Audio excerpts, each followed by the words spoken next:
Hi dear, मैं ब्रिजेश। आप सब कैसे होंगे? शायद आप सभी ठीक होंगे।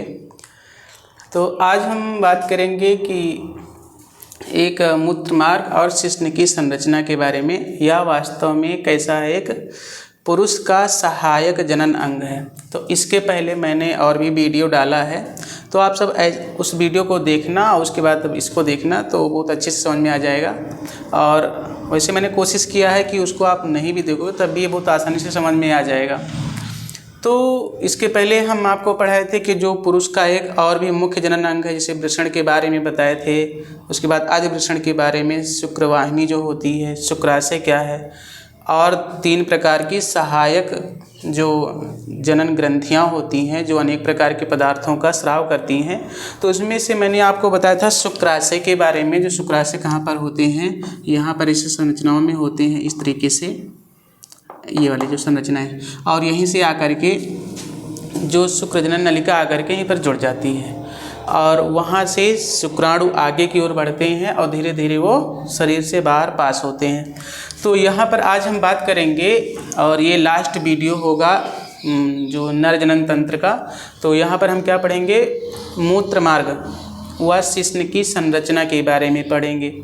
तो एक जो शिश्न की जो संरचना होती है, यहाँ पर क्या किया गया है, एक आपको एलएस काट करके दिखाया गया है कि एक शिश्न की जो संरचना कैसे होती है, और उसका क्या है, टीएस काट है, जिसको हम एनाटॉमी कहते हैं। तो इसके बारे में आज हम देखते हैं कि कौन कौन सा भाग जो है किस में होता है।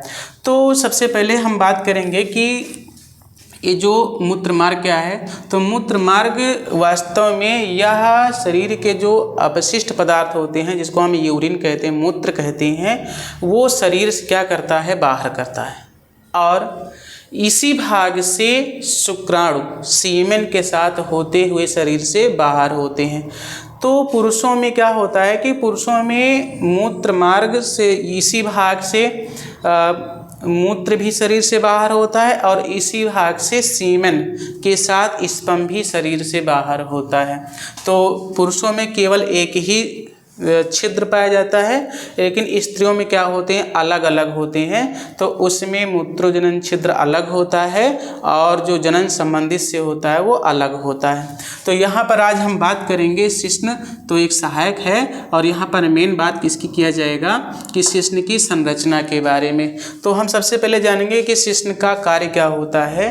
तो कार्य में हम थोड़ा सा देखते हैं। तो यहाँ पर हमें लिखना होगा कि शिश्न वास्तव में, आप अगर लिखना चाहते हो तो लिख भी सकते हो। तो इसमें क्या लिखना है कि शिश्न, हेडिंग चाहे डाल देना आप ये वाली, और तब आसानी से लिखना। तो लिखोगे कि शिश्न मैथुन की क्रिया में, शिश्न मैथुन की क्रिया में सहायक जनन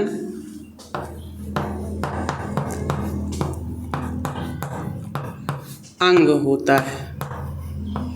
ठीक, तो क्या लिखना है कि शिश्न मैथुन की क्रिया में कैसा है, एक सहायक जनन अंग होता है। अब इसका काम क्या है कि यह शुक्राणु को स्त्री के योनि भाग में, जैसे अगर हम बात करें यहाँ पर, तो इस वाले भाग को हम कह दें स्त्री का गर्भाशय, एक गर्भाशय, और उसके बाद ये जो भाग है तो इस भाग को हम कह दें योनि भाग, वेजाइना, वेजाइना हो गया। तो ये जो पूरा शिश्न भाग है, ये तो जब यही भाग यहाँ पर पहुँच करके, इसको हम क्या समझ लें, शिश्न समझ लें। तो शिश्न इसको ले जा करके और यहाँ पर सीमेन को जब रिलीज कर देता है, छोड़ देता है, तो इसी क्रिया को हम क्या कहते हैं, मैथुन कहते हैं। क्वाइटस कहा जाता है, सेक्सुअल इंटरकोर्स कहा जाता है, मीटिंग, जो भी आपको ठीक लगे आप कह सकते हो। तो हम बात करते हैं कि एक शिश्न की संरचना में कौन कौन से भाग होते हैं। तो वैसे एक शिश्न के मुख्य रूप से 3 भाग होते हैं। कौन कौन से? शिश्न की जड़ होती है, दूसरा शिश्न काय होता है और तीसरा शिश्न मुंड होता है। तो यहाँ पर हम सबसे पहले एक एक करके इसकी हम चर्चा करेंगे कि ये कौन कौन से भाग कितनी लंबाई के होते हैं।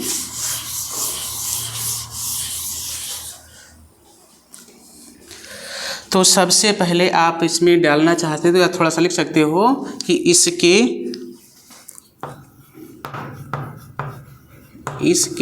मुख्य रूप से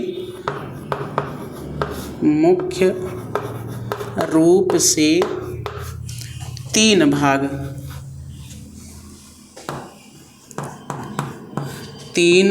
होते हैं।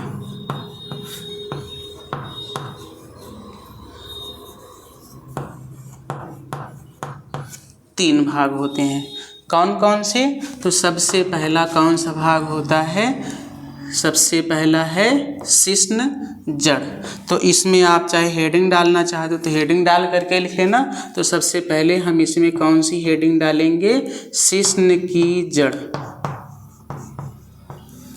शिश्न की जड़, रूट ऑफ पेनिस कहते हैं। और अगर कहा जाए टोटल इसकी लंबाई कितनी होती है, एक बीचों बीच में जो मूत्र मार्ग होता है, मूत्र मार्ग की लंबाई लगभग 18 से 20 सेंटीमीटर होता है। और उसके बाद ये जो शिश्न होते हैं वो लगभग 6 से 7 या 8 सेंटीमीटर के समथिंग में होते हैं। तो सबसे पहले हम बात करेंगे शिश्न की जड़ की बात करते हैं। तो ये जो शिश्न के जड़ में हम देखते हैं तो कौन कौन से भाग आ जाते हैं। तो यह हम कह सकते हैं कि इसमें लिखेंगे क्या कि यह शिश्न का कहाँ से? मूत्राशय से। तो यह शिश्न का मूत्राशय से सबसे पहला भाग होता है। सबसे पहला भाग होता है। तो अब इसमें देखते हैं कौन कौन सा भाग है। तो यहाँ पर देखो, तो ये वाले भाग कहाँ से प्रारंभ हो रहे हैं? यूरिनरी ब्लैडर से, जिसको मूत्राशय कहते हैं। तो यहाँ से प्रारंभ हो रहे हैं। और जब यहाँ से प्रारंभ हो रहे हैं तो उसके बाद ये वाली जो रचनाएं होती हैं तो इसको हम बोलते हैं पुरोस्त या प्रोस्टेट ग्लैंड के नाम से जानते हैं। और इसके बारे में मैंने चर्चा कर दिया है कि यहाँ से क्या होते हैं, कुछ न कुछ पदार्थ स्रावित होते हैं। कैसे होते हैं पूरा फीचर मैंने उसके बारे में पहले ही बता दिया है, इसके पहले वाले वीडियो में। तो आप उसको ज़रूर एक बार देखें। फिर उसके बाद दूसरी जो भाग होते हैं कौन से होते हैं? काउपर ग्रंथियाँ। ये दोनों क्या होती हैं? सहायक जनन ग्रंथियाँ होती हैं। फिर उसके बाद यहाँ पर इसी शिश्न की जड़ में तो यहाँ पर जो थोड़े से फूले से भाग होते हैं, ये फूली वाली जो रचना होती है तो इसी फूली वाली रचना को क्या कहा जाता है? शिश्न का बल्ब कहते हैं या बल्ब ऑफ पेनिस कहते हैं। फिर उसके जब हम नीचे आते हैं तो यहाँ पर एक ऐसे ये बाहर की ओर ये भी फूली हुई रचना होती है। और इस फूली सी रचना को क्या कहा जाता है? कार्पस स्पॉन्जियोसम बोलते हैं। कार्पस स्पॉन्जियोसम के बारे में अभी यहाँ पर हम बताते हैं कि क्या फंक्शन होता है। तो ये 2 भाग मिल करके कौन कौन से? शिश्न का बल्ब और कार्पस स्पॉन्जियोसम। तो ये दोनों मिल करके किसका निर्माण करते हैं? शिश्न जड़ का निर्माण करते हैं। तो ये सबसे पहला भाग था। अब हम दूसरे भाग की बात करते हैं। तो दूसरा भाग कौन सा होता है? जिसको कहा जाता है शिश्नकाय। शिश्नकाय, जिसको बोलते हैं बॉडी ऑफ पेनिस कहते हैं। यह शिश्न का दूसरा भाग होता है। तो यहाँ पर हम क्या लिखेंगे? लिख सकते हैं यह शिश्न का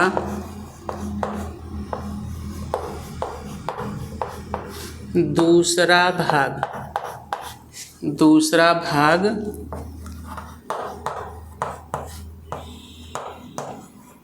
होता है। ठीक, तो यहाँ से देखो भाई, इस भाग से, तो यहाँ से यहाँ तक जो रचना होती है, तो इस रचना को हम क्या कहते हैं? शिश्नकाय, body of penis, body of penis कहते हैं। और इसी पेनिस की आंतरिक गहराइयों में, इसके गहराई में क्या पाई जाती है? धमनियाँ होती हैं। और धमनी का संबंध किससे होता है? ब्लड से संबंधित होता है। और जिसमें क्या फ्लो होता रहता है? ब्लड। तो जिसको हम क्या कहते हैं? Deep artery, deep artery of penis. शिश्न की गहराइयों में क्या पाई जाती है? धमनियाँ होती हैं, ब्लड वेसल्स होती हैं। फिर उसके बाद अब हम नेक्स्ट पढ़ते हैं। नेक्स्ट भाग कौन सा होता है? तीसरा भाग, और जो सबसे महत्वपूर्ण भाग होता है, और उस भाग को हम क्या कहते हैं? शिश्नमुंड बोलते हैं, शिश्नमुंड, और जिसको कहा जाता है ग्लांस पेनिस बोलते हैं। ग्लांस पेनिस यह शिश्न का सबसे बाहरी और फूला हुआ भाग होता है। तो यहाँ पर हम लिखेंगे, थोड़ा सा लिख सकते हैं कि यह शिश्न का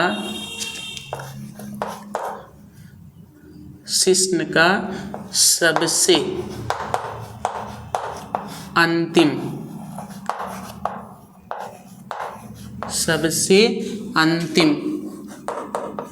भाग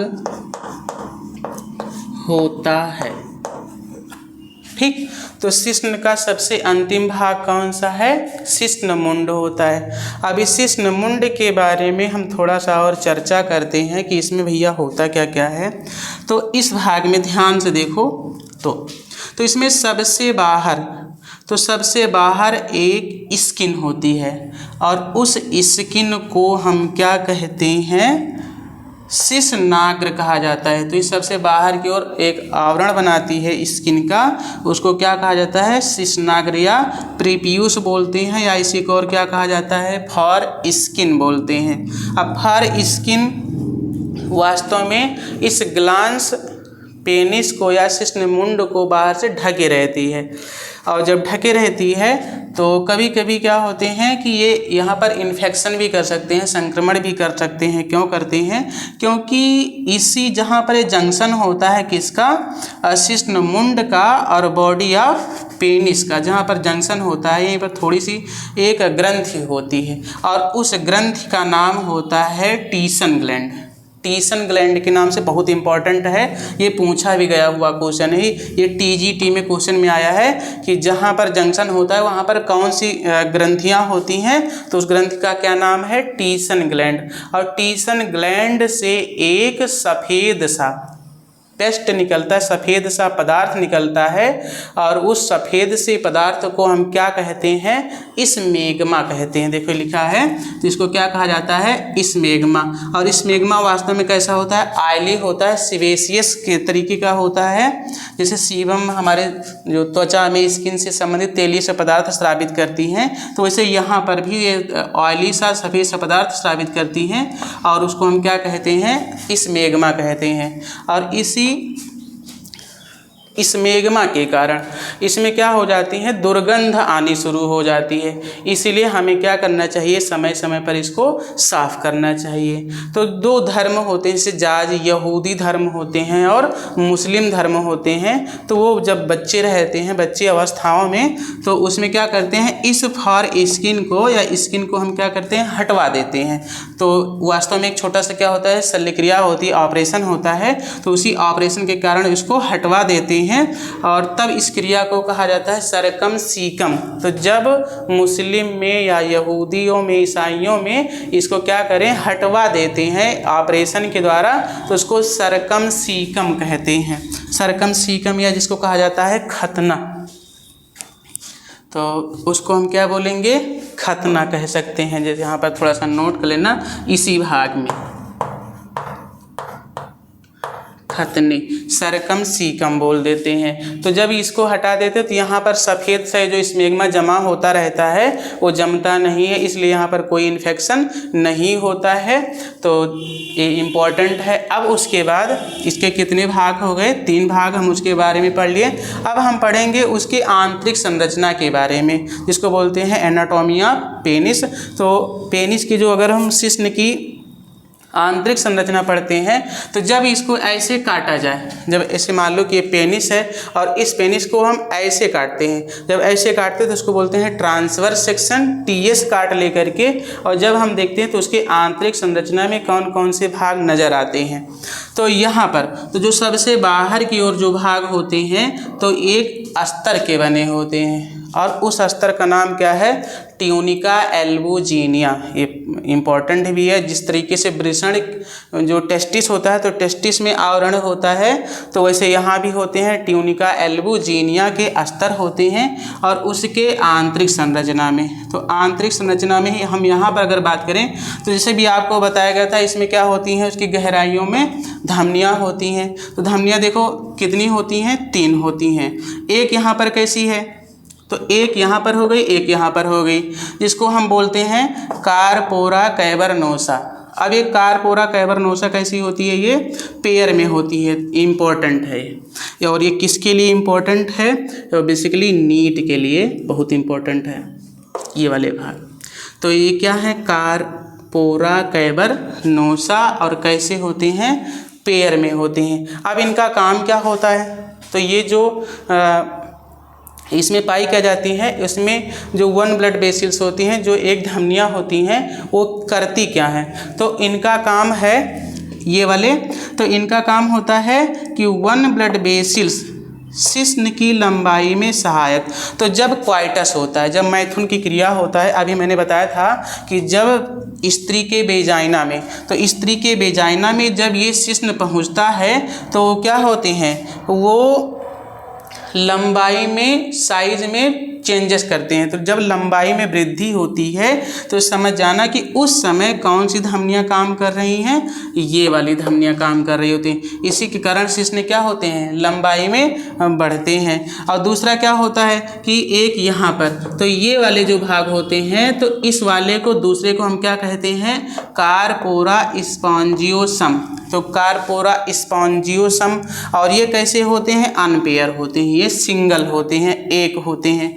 अब देखो इसमें जो दूसरी होती है, पहली कौन सी काम की, तो 1 ब्लड वेसल्स हेल्प इन, किसमें सहायक हो रही है, कि शिश्न की लंबाई में सहायक हो रही है। और जो दूसरी होती है, यहाँ पर ये वाले जो भाग हैं कौन से हैं, कार्पोरा स्पॉन्जियोसम, वो कैसे हैं, सिंगल, एक होते हैं। और उनका काम क्या है कि ये किस में हेल्प कर रहे हैं, कि इरेक्शन ऑफ पेनिस। तो इरेक्शन ऑफ पेनिस क्या होते हैं, कि जब ये पेनिस जब किस में पहुंच रहे हों, वेजाइना में पहुंचते हैं, तो वो एक्टिव हो जाते हैं, इरेक्ट होते हैं। इरेक्ट का मतलब खड़े हो जाना, खड़े होने में क्या होते हैं, सहायक होते हैं, ताकि आसानी से ये जो शिश्न है किस भाग में, योनि भाग में या वेजाइना में आसानी से प्रवेश कर सके, और प्रवेश करके ये किसको, सीमेन को उसमें रिलीज कर सके, छोड़ सके। तो इसलिए ये क्या होते हैं, तो शिश्न के खड़े होने में सहायक होते हैं। तो ये वाले काम क्या किए, इसमें जो एक जो धमनियाँ होती हैं वो क्या होते हैं, खड़े होने की प्रवृत्ति में हेल्प करते हैं। दूसरे लंबाई में क्या करते हैं, प्रवृत्ति में, लंबाई में सहायक होते हैं। और इसी के बीच में, तो इसी के बीच में क्या पाई जाती है, जो बीचों बीच में जो नलिका होती है उसको बोलते हैं मूत्र मार्ग, यूरेथ्रा बोलते हैं। और इसी मार्ग से जो यूरिन होता है वो शरीर से बाहर की ओर पास होता है। तो इतने प्रकार के इम्पोर्टेंट। अब देखो रही बात इसकी, तो जो कार्पोरा कैवर्नोसा जो डबल है, एक ये है, एक ये है, तो इसके बीच में एक पट होता है, एक खड़ा सा दरवाज़ा होता है, जिसको बोलते हैं बांटने वाला। तो ये क्या है, इसका नाम क्या होता है, जिसको बोलते हैं सेप्टम पेनिस। तो पेनिस का क्या है, ये सेप्टम है। और इसको एक नाम से और जानते हैं, इसको कहा जाता है ओस पेनिस, वेरी वेरी इंपॉर्टेंट है। और ये बेसिकली किसके लिए है, TGT के लिए है। तो ये भाग जो है TGT के लिए है।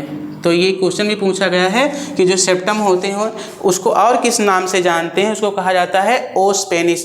अब ये किसमें किसमें होते हैं, तो ये बेसिकली जैसे रैट, बैट और व्हेल, तो किसमें है, चूहों में है।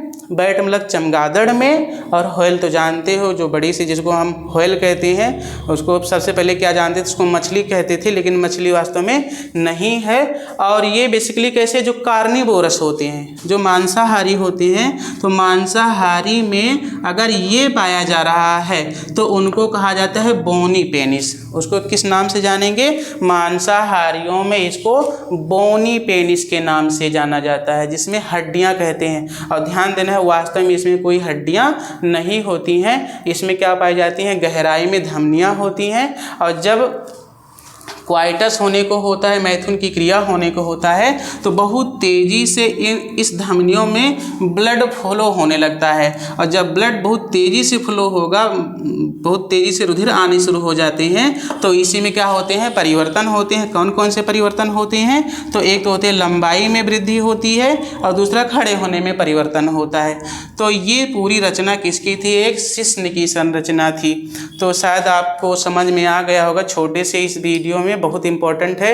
अब इसके बाद हम नेक्स्ट वीडियो में पढ़ेंगे मादा जनन तंत्र के बारे में, और जब मादा जनन तंत्र हो जाएगा, दोनों का भाग पढ़ लेंगे, तब उसके बाद उसमें हम पढ़ेंगे जो जनन पदार्थ का निर्माण कैसे होता है, कि वृषण में कैसे होता है, अंडाशय में कैसे होता है, शुक्राणु का निर्माण कैसे होता है, शुक्राणु की संरचना कैसी होती है। तो आप इसको ज़रूर देखना एक बार, और एक दूसरे को ज़रूर बताना। और बेसिकली किसके लिए इम्पोर्टेंट है, ये एक के लिए, किसी स्पेशल के लिए इम्पोर्टेंट नहीं है कि 10th के लिए हो या 12 के लिए हो, तो ये सबके लिए इम्पोर्टेंट है। 10 वालों के लिए भी हो सकता है, 12 वालों के लिए भी हो सकता है, और TGT, PGT और यहाँ तक नीट के लिए भी बहुत ही इम्पोर्टेंट। यहाँ से 2-3 क्वेश्चन बेसिकली यहाँ से और यहाँ से कई क्वेश्चन आए हुए हैं, तो इसको आप ज़रूर देखना और एक दूसरे को ज़रूर बताना। Bye bye, take care.